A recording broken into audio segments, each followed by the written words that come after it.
Alright, now I've got to figure out what I'm gonna do for the next video. Maybe we should do a shooter of some kind? Yeah, suck my dick. Nah, that's not good enough. I think we need to move on to something different. Something new. Something that...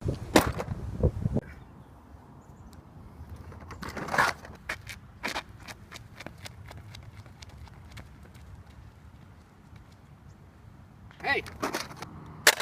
What is this? Mega Man X? Wait.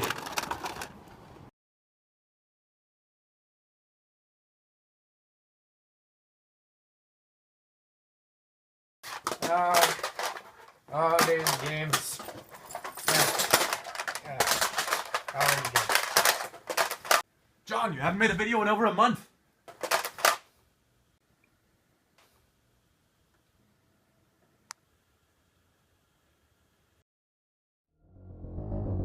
Eons ago, after the fall of the Atari video game company, the future of the video game industry was bleak. The last of the giants had gone under, and with the declining popularity of arcades, game studios were looking for anyone to step in and take Atari's place. Enter the console that has been said to single-handedly save the video game industry. The Nintendo Entertainment System. AKA the Famicom over in Japan, and the Nintendo Entertainment System shortened to NES.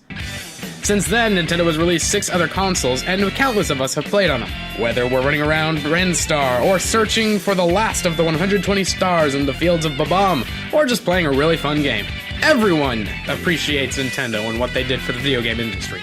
And I'd like to take a moment to look back at some of their games from the NES to present day, and pick a couple of my favorite ones to share with you guys.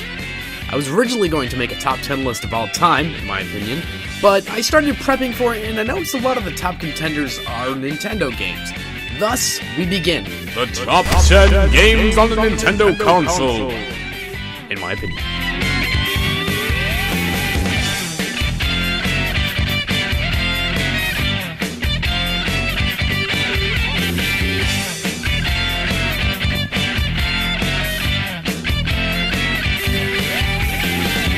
Before we get into this list, something I should mention is that games that I often enjoyed but weren't that memorable while trying to make up this list didn't make the list. Instead of giving them screen time, I just decided to throw up their cases here. You know, not important. Badoo!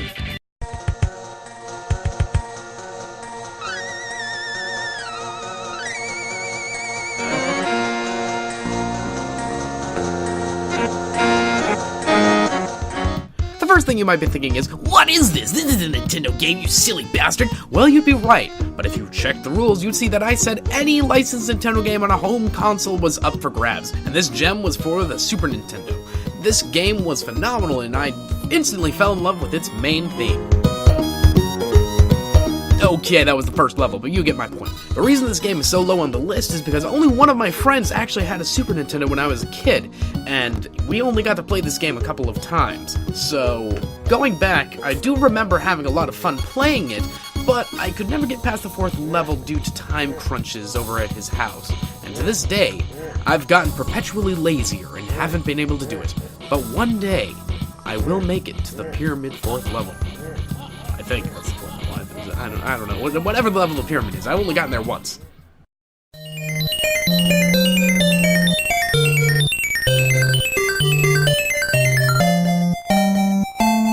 We're getting some of the more obscure favorites out of the way first.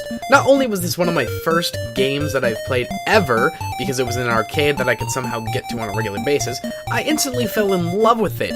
So imagine my surprise when years later, I found the Bubble Bobble was on the GBA! No! Okay, I know I said the games had to be on a console. However, I figured out that this game had a Nintendo Entertainment System port, which was actually a very near perfect port. And it is just so great, it's everything I remembered, so I went and picked it up for my NES after figuring this out. Now, this game had great level design, it was visually appealing, and the theme that you had to listen to, you have to listen to it, it's the first... Here, just listen to it. I could listen to that for hours, and I do, since I keep playing this game. the only reason that it's so low is because it's not Nintendo. And I also didn't play it that much as a kid because I borrowed Bubble Bobble Advance from someone because I thought, what is this? What is this? No, this is not my arcade game. Come on, Nintendo or Taito, whoever made this game. What are you doing here? But, because this game is great, it gets Plus 20 nostalgia points.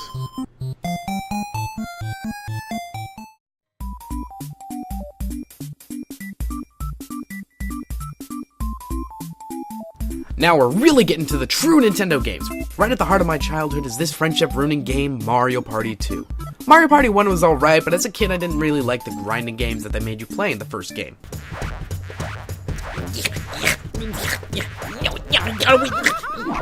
No, computer, no. It got so bad that they even had to start shipping out competitive gloves to people playing this game. That's how bad it was. So, Mario Party 2, they fixed it by adding only 1 or 2 of those games. It also lets you play with 4 other people. Well, technically 3 other people, but you counted as a person. In fact, the entire N64 really let people play a lot more than they did in the older days, but that's beside the point. The point is, this game was great, and what did it do to your friendship? Took it, stretched it out, and then let it fly. And can we talk about the variety of games? I'm pretty sure most of the games were completely different, but I remember a couple of them being the same, but they all took skill to win. Unlike some versions of Mario Party. I'm looking at you, Mario Party 5, with your 6-button mashing games, and Mario Party 8, where you waggle a...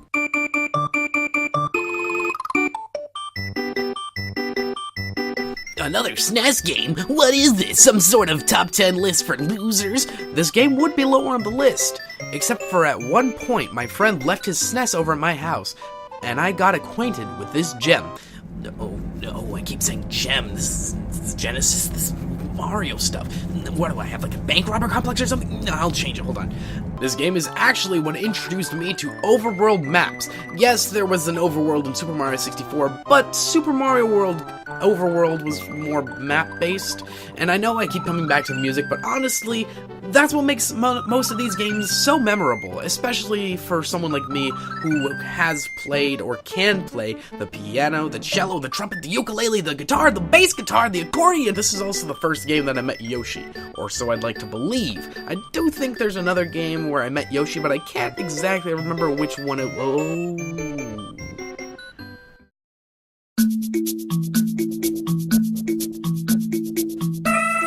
Oh my god, I love this game so much, I can't even describe it with words. It's impossible. I can't do it. I don't think I can do this. You know that game when you were a kid? You know, the one you saw commercials for, and you said to yourself, I gotta get that game. That was me. That was an accurate representation. What you just imagined was me when I heard that Yoshi's Story was a game. It promised adventure, story, colorful artwork. Oh, and did I forget to mention it had Yoshi at the helm of it? I don't know what it is, if it was probably because Yoshi was a dinosaur, and as a kid dinosaurs were cool because of Velociraptors and Jurassic Park, but whenever there was a game with Yoshi in it, you'd be pretty safe to assume that I would play as Yoshi. Except for one of those other games, but that's for another time.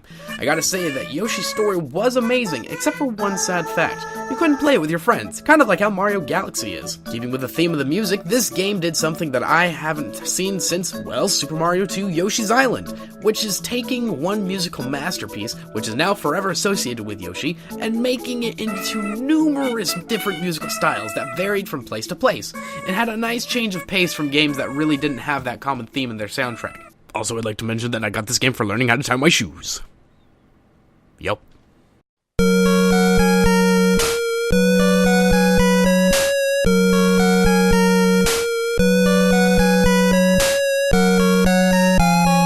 Mega Man 2, only number 5 on the list.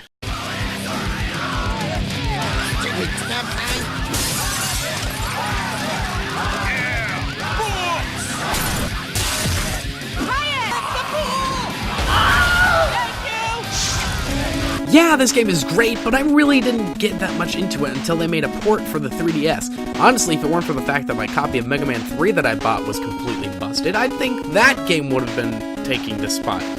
Mostly because of this line. Huh? Wait, what's going on?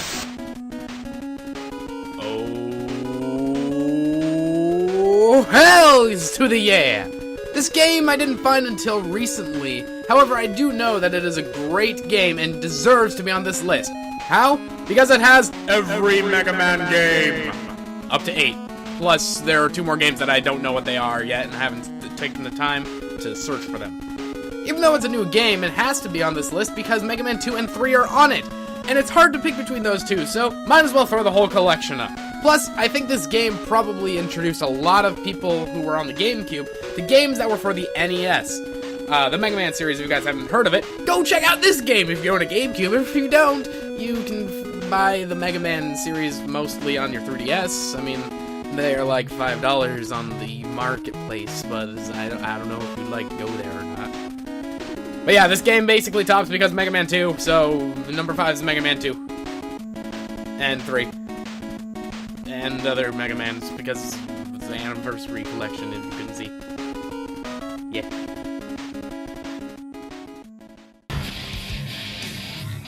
Those lovable scamps! They're rioting at the college level!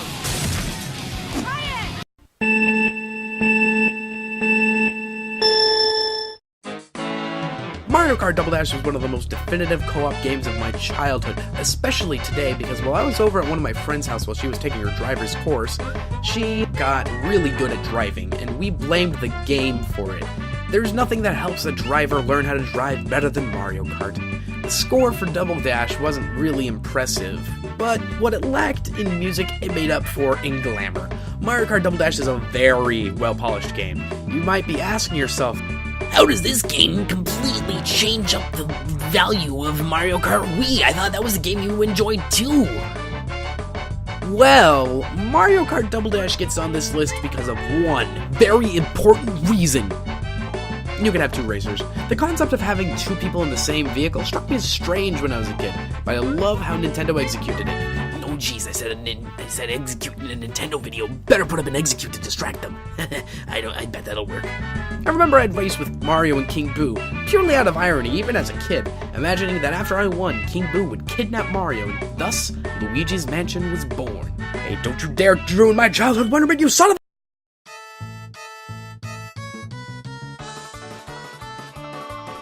First game is the best game. Enough said.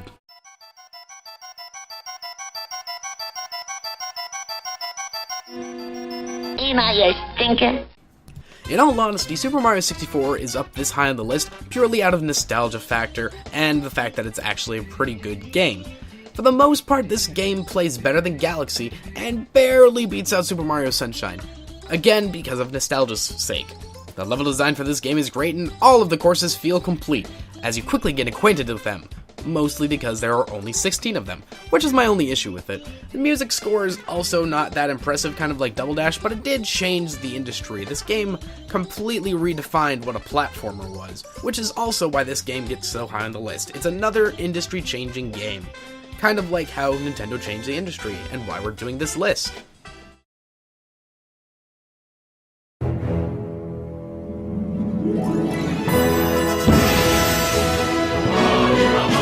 Honestly, what game does an overly competitive gamer generally love more than any other? Super Smash Bros. Melee, of course. I don't think there's another game out there that makes me remember how good I am at that game than this game. After some practice, of course. This game is amazing to play with 4 friends and even more friends because this game had a tournament mode in it. And since this game is something that everyone can get behind because they can learn it in moments after picking up the game, it's something that everyone can actually enjoy. Not only that, but there's a huge competitive scene for this game. Even Nintendo's jumping on the competitive scene for this game. That's how big it is. The levels are perfect for various gameplay experiences, the items you can pick up are great, and great references to the older games are hidden throughout the entire game, especially in the trophies section. The score for Super Smash Bros. Melee greatly improved on that of the original Super Smash Bros., but didn't do as great as they did at Brawl. So you might be asking yourself why Brawl isn't on this list as opposed to Melee. I don't know, maybe it's the fact that Super Smash Bros. Melee is a lot more balanced? The Melee, the characters were a lot more on even footing. Except for when you were playing Star Fox on Final Destination with no items, you filthy casuals. I don't know, something about having to play as Meta Knight to put my friends in their place gets boring after a while. I want to be able to do it as Jigglypuff, Game & Watch, Dr. anyone but Yoshi. Because Yoshi is not exactly the greatest in this game. It's just so hard to control! It's a great game that I keep finding myself coming back to numerous times, and only one game will ever beat it in my sense of wonder, and that game is...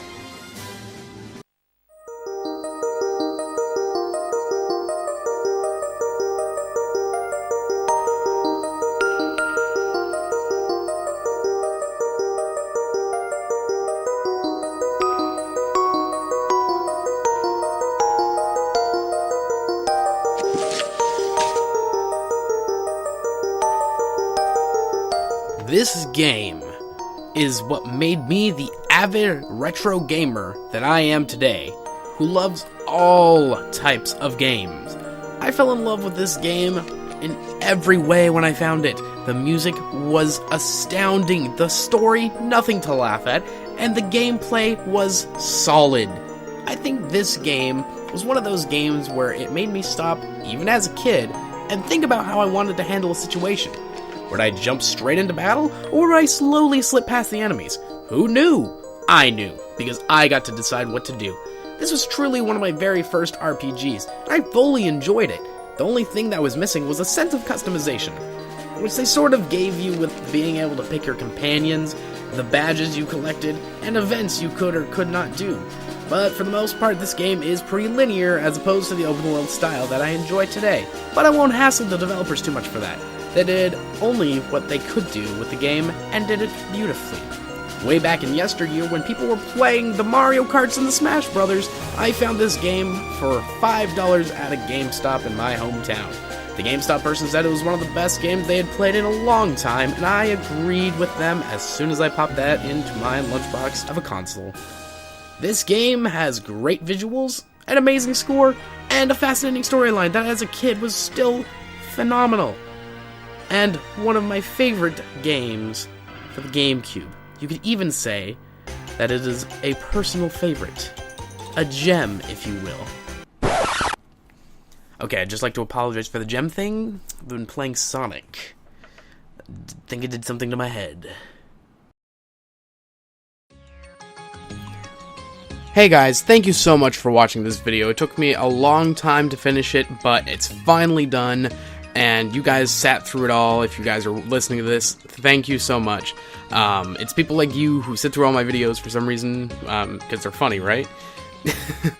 Who push me to want to do more of these kinds of things more frequently. So, if you guys want to support me even more, go ahead and like this video, share it with your friends. If this video gets to, let's say 100 views, I'll do top 10 worst console games from Nintendo in my opinion.